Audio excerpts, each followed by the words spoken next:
Estas son las noticias de Venezuela. Según leo en el diario Las Américas de Miami, el Consejo Nacional Electoral de Maduro abre proceso para elecciones parlamentarias. Dijo que hasta el 19 de agosto las organizaciones con fines políticos podrán postular candidatos para las elecciones legislativas del 6 de diciembre. En el mismo diario, Julio Borges, el canciller del gobierno interino, afirma Maduro sigue enviando a Cuba el 10% de la producción petrolera. El chavismo le ha entregado a Cuba más de $40,000 millones en regalos petroleros en estos 20 años. En medio del colapso petrolero y la crisis humanitaria agravada por la pandemia, Maduro sigue enviando hasta el 10% de la producción de petróleo diaria a Cuba. Borges ha reiterado que el régimen de Maduro subsidia la gasolina a Cuba mientras los venezolanos sufren penurias para obtenerla. La subordinación de Maduro a La Habana lo ha llevado a importar gasolina para abastecer a la dictadura comunista de La Habana. Tenemos información sobre Alex Saab. El presidente Iván Duque ha dicho extraditar a Saab es clave para desnudar los vínculos del régimen de Maduro con el narcotráfico.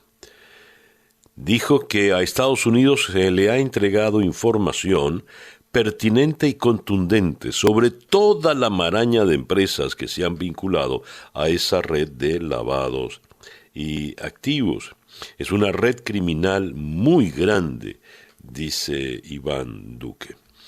Mientras, allá en Cabo Verde, Alex Saab suplica al primer ministro justicia. Y dijo esta frase que es insólita. Hasta los traficantes de droga han recibido mejor trato que él. Dios. El empresario colombo-venezolano Alex Saab, detenido en Cabo Verde a petición de Estados Unidos como presunto testaferro de Nicolás Maduro, escribió una carta al primer ministro del archipiélago africano, Ulises Correia, en la que le pide que respete su supuesta inmunidad diplomática y le permita volver a Venezuela. Dice que es víctima de un proceso motivado políticamente. Me veo obligado a escribirle, dada la gran injusticia que se ha cometido. Dice él, según Saab, se le ha negado el derecho a una audiencia y al informe del fiscal, algo sin precedentes en la historia legal de Cabo Verde. Simplemente pido justicia y que Cabo Verde, como miembro de Naciones Unidas, respete mi inmunidad y me permita volver a mi país, es decir, a Venezuela, porque recordemos que él ahora es detenido, es venezolano. Dice Saab, no se ha aportado la más mínima prueba contundente o evidencias de presuntos crímenes cuya conexión con Estados Unidos es la existencia de pagos realizados o a través de cuentas bancarias en Estados Unidos. En otras informaciones tenemos que en Venezuela se registró el récord de contagios de coronavirus, 995 en las últimas 24 horas, y el número de personas contagiadas por la enfermedad se eleva ya a 26.800. El Distrito Capital sigue siendo la entidad donde se ha registrado la mayor cantidad de contagios, mientras que el estado Monagas desplazó a Miranda al pasar al segundo lugar. Miranda queda en tercer lugar con 122 contagios. Mas no tenemos mayor precisión en el número de fallecimientos. Y esas pues las informaciones fundamentales con relación a Venezuela. Noticias de Latinoamérica. Expresidentes iberoamericanos se solidarizan con Uribe tras su orden de detención. Los exmandatarios de la Iniciativa Democrática de España y las Américas, IDEA, expresaron ayer su solidaridad con el expresidente colombiano Álvaro Uribe, a quien la Corte Suprema de Justicia dictó la semana pasada orden de detención domiciliaria. Uribe, que fue presidente de Colombia entre el 2002 y el 2010, es senador del partido de derecha Centro Democrático, y la orden en su contra en un proceso que se le sigue por supuesto fraude procesal y soborno de testigos, ahondó la polarización en la política colombiana. Siguiendo con Colombia, el Tratado de Libre Comercio entre Colombia e Israel, con el que se busca fortalecer la cooperación económica y las exportaciones entre ambos países, entró en vigor ayer en un acto con los mandatarios de las dos naciones.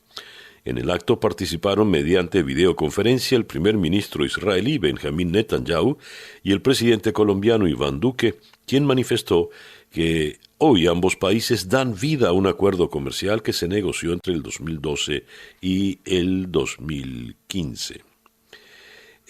Tenemos también detenida en Chile una hija de la expresidente Bachelet en una protesta por los derechos del pueblo mapuche. Carabineros de Chile han detenido a Francisca Dávalos Bachelet, una de las hijas de la actual alta comisionada de Naciones Unidas para los Derechos Humanos y expresidenta del país, Michelle Bachelet, durante una protesta celebrada en el centro de Santiago en favor de los derechos del pueblo mapuche. Dávalos Bachelet ha sido detenida junto a otras 4 personas cuando se manifestaban en apoyo a una treintena de presos del pueblo mapuche que se encuentra en huelga de hambre. El canciller argentino pide postergar la elección del jefe del BID por la pandemia. El gobierno de Argentina se manifestó el lunes a favor de aplazar la elección del próximo presidente del Banco Interamericano de Desarrollo, debido a que considera que en medio de la pandemia no es apropiado que se discuta su designación de manera virtual. La Secretaría del BID notificó hace unos días el inicio del proceso de propuesta de candidatos para el próximo presidente de la institución y anunció que la elección se haría de forma virtual del 12 al 13 de septiembre. Y siguiendo con noticias que vienen desde la Argentina, ayer arrancaron los ensayos clínicos de la vacuna contra el COVID, elaborada por la farmacéutica estadounidense Pfizer y la alemana BioNTech.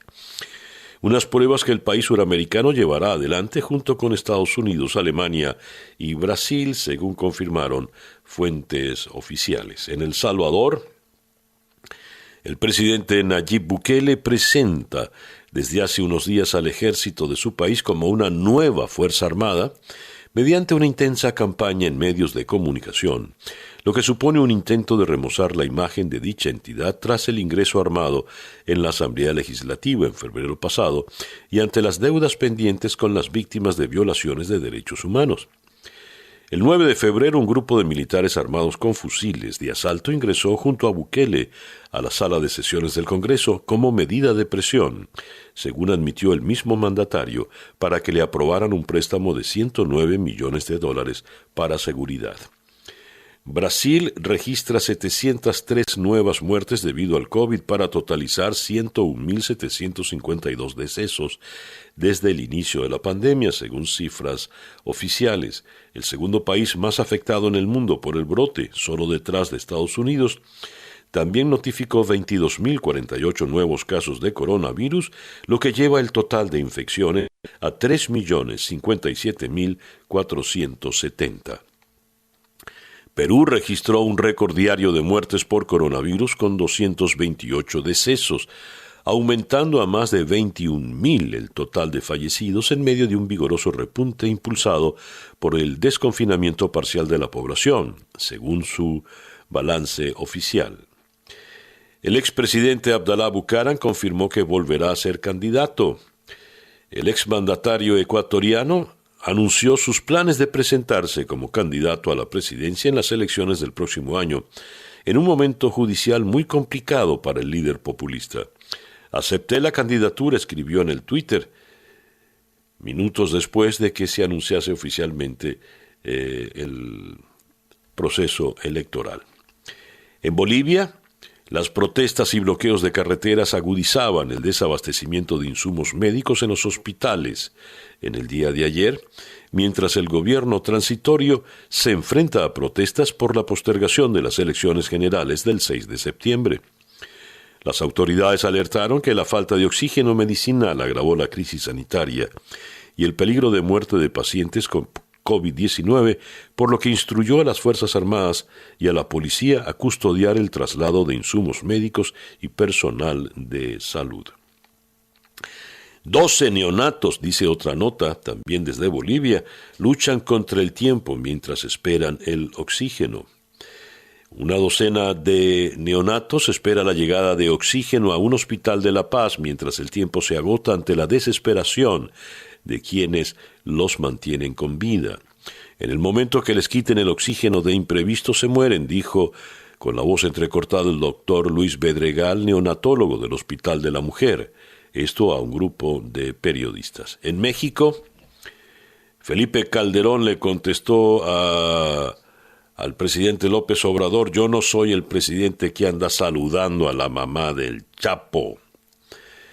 Calderón le contestó así al actual mandatario después de que el presidente señalara al gobierno calderonista como uno en que prevalecía el narcoestado.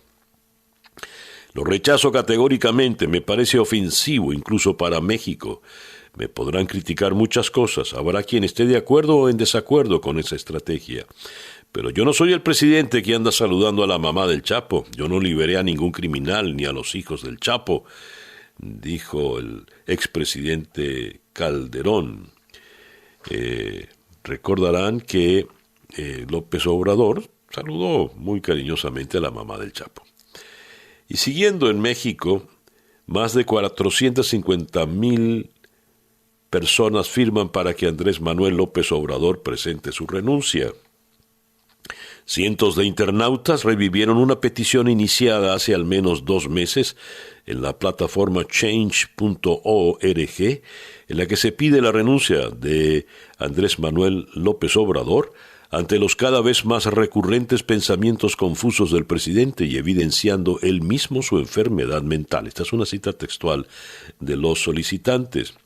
La petición señala que las constantes comparaciones que ha hecho López Obrador con el expresidente Benito Juárez, una figura por la que siempre ha hecho pública su admiración, son muestra de su incapacidad para mantenerse al frente del gobierno. Y cerramos en Panamá. La solicitud de extradición a Estados Unidos de Ricardo Alberto y Luis Enrique Martinelli Linares, hijos del expresidente Ricardo Martinelli, quien gobernó entre el 2009 y el 2014, espera el desenlace de 2 recusaciones individuales planteadas por su defensa ante tribunales guatemaltecos que serán resueltas por 2 salas superiores correspondientes. Hasta aquí las noticias de América Latina. Escuchas Día a Día con César Miguel Rondón. La agenda prevista para el día de hoy, martes 11 de agosto. Vamos a comenzar en Ciudad de México, conversando con el novelista venezolano Alberto Barrera Tisca. El destacado narrador venezolano es un columnista frecuente en el The New York Times y su último artículo viene con un título ya de suyo provocador: Carta de amor a Hugo Chávez. Pues bien, con Barrera Tisca siempre es prudente analizar el panorama político y social venezolano. De Ciudad de México vamos a ir hasta la ciudad de Washington para conversar con el doctor Matthew Levitt. Él es investigador senior del Washington Institute y es el autor de un mapa interactivo donde se puede ver toda la actividad de Hezbollah en el Medio Oriente y en el mundo. Con él tocaremos las actividades de Hezbollah, cuán peligroso es este partido de Dios libanés, y por supuesto haremos hincapié en las relaciones del Hezbollah con Venezuela. En Washington también vamos a ocuparnos de la rueda de prensa del presidente Trump en el día de ayer, todos los anuncios que allí hizo, y además cómo fue interrumpida abruptamente en algún momento cuando un agente del servicio secreto le saca, cierran las puertas, dejan confinados a los periodistas y luego regresa muy tranquilo. Al parecer hubo una balacera. Hablaremos de todo eso. De Washington vamos a Santiago de Chile para conversar con el economista y político chileno Felipe Larraín, quien fuera ministro de Hacienda durante los gobiernos de Sebastián Piñera. Por primera vez, el Banco Interamericano de Desarrollo podría tener un presidente que no sea de América Latina, lo que ha generado una disputa entre Estados Unidos y algunos países de la región. Ya escucharon la noticia, Argentina pide posponer la elección. El detalle está en que el presidente Trump ha propuesto a Mauricio Claver como presidente. Sería la primera vez que alguien no latinoamericano preside el banco y puntualmente sería un presidente norteamericano. Después de Santiago de Chile, vamos a la ciudad de Lyon, en Francia, donde conversaremos con el profesor Mohamed Badin El Yautiki. Él es profesor de Relaciones Internacionales en Europa y con él vamos a tocar el tema del Líbano. El gobierno libanés terminó renunciando tras las presiones en su contra luego de la explosión en Beirut. Y vamos a cerrar nuestra agenda del día de hoy en la ciudad de Berlín, donde se encuentra la politóloga venezolana, doctora por la Universidad de Oxford, Marién Jiménez. Y allí vamos a abordar el tema político puntual venezolano, sobre todo cuando corre el tiempo rumbo ya a unas elecciones parlamentarias. Buena parte de la oposición dice que no va a participar, pero tampoco han dicho qué van a hacer. Entonces, pues es un tema digno de ser abordado. El editorial con César Miguel Rondón. El pasado sábado, The New York Times publicó un extenso reportaje sobre lo que está sucediendo en Colombia y señalaron allí cómo la detención preventiva temporal, ya es un nombre bastante áspero, ¿no? Detención preventiva temporal del expresidente Álvaro Uribe había ahondado de manera dramática pues la polarización política en Colombia. Hoy, cuando comenzamos la lectura de la prensa y las noticias latinoamericanas, nos topamos con que el grupo IDEA, Iniciativa Democrática de España y las Américas, que reúne a un grupo de expresidentes de América Latina, entre ellos varios colombianos, como Carlos Pastrana, firman solidaridad automática con el expresidente Álvaro Uribe. Para buena parte del espectro político latinoamericano, Uribe es víctima de una maniobra política. ¿Por qué a un hombre cercano a los 70 años hay que dictarle una prisión preventiva temporal si no hay riesgo de que vaya a escapar ni se vaya a ir? Algunos estiman es una intención de humillarle. Sin embargo, esa medida fue tomada por unanimidad en la Corte Suprema de Justicia. José Miguel Vivancos, director para las Américas de la ONG Human Rights Watch, y otros grupos defensores de derechos humanos aplauden la decisión. Algunos estudiosos de la política latinoamericana aplauden la decisión porque dicen que en rigor es una evidencia de que hay independencia de poderes en Colombia. En Venezuela ha ocurrido algo curioso. Por ejemplo, la prisión de Uribe ha hecho que coincidan gente que tenía mucho rato sin coincidir, como Julio Borges y María Corina Machado, por ejemplo. Y para muchos, lo que se ve en la prisión en la detención, mejor dicho, de Uribe Vélez, es algo parecido a lo que ocurrió con la defenestración de Carlos Andrés Pérez en 1993. La defenestración por un grupo político muy pequeño de acabar con Pérez en pleno poder nos trajo a la desgracia que se ha vivido en todos estos años. Y algunos ven que en Colombia, luego de esta detención preventiva temporal, pueda ocurrir algo parecido. Dios no lo quiera. Ojalá pues prive la sensatez y realmente prive la justicia.